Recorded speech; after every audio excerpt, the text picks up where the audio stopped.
Well, let's head to London now and catch up with News Corp's Europe correspondent and Sky News contributor, Sophie Elsworth. Sophie, nice to see you. Thank you so much for joining me. Fresh off Reform UK is, of course, unprecedented and an amazing win in the council elections. Nigel Farage has now issued a challenge to Keir Starmer. What's he said? Yeah, great to be with you, Danica. Look, he's come out and said that he wants to challenge Sir Keir in basically them coming head-to-head in North England and having a robust debate because he believes that the Prime Minister cannot connect with working class and real British people. And he's saying they need to go head-to-head so they can have a challenge here and a debate for the public to see. But look, Danica, I highly doubt that the Prime Minister will agree to this, but he must be very concerned because Nigel Farage is continuing to build momentum. He's surfing in on policies that are unfavourable to the Labor government. For instance, the scrapping of the winter fuel payment subsidy. There's now looking at reinstating this. So there's been some very unpopular decisions by the Labor government. And Nigel Farage is really coming in and trying to snare some of those left-wing voters.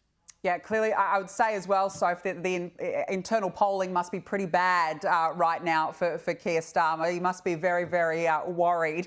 Now, let's move on because Tottenham fans have given Aussie coaching hero Ange Postecoglou a big welcome home, and you were lucky enough to be there. Let's have a look.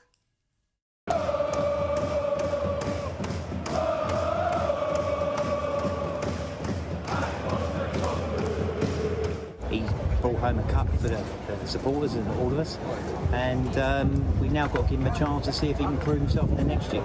I personally would love to see him stay. I think the media can be pretty harsh.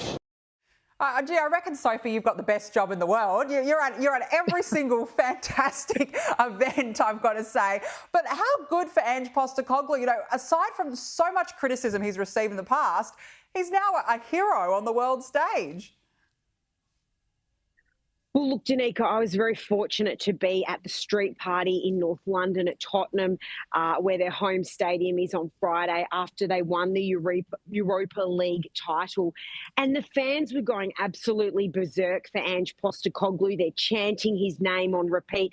Many of them I spoke to, and they don't want him going anywhere. But the problem here is that in the English Premier League, they have done really poorly. They have finished 17th on the ladder this season. They lost 1-4 yesterday to Brighton. They've had a horror English Premier League season. So he's not out of the woods in terms of his career, but he obviously had this victory in Spain last week where they won the Europa League title. And I've got to say, Danica, if he is booted out of the club, there'll be a lot of irate fans because they love this Aussie. They love that he's direct. They love his demeanour. He's hugely popular here in the UK. However, a lot of the media are very critical of him. So time will tell if Ange Postecoglou will stay at the club after delivering them this silverware for the first time in 17 years. Yeah, we'll see if he stands the test of time.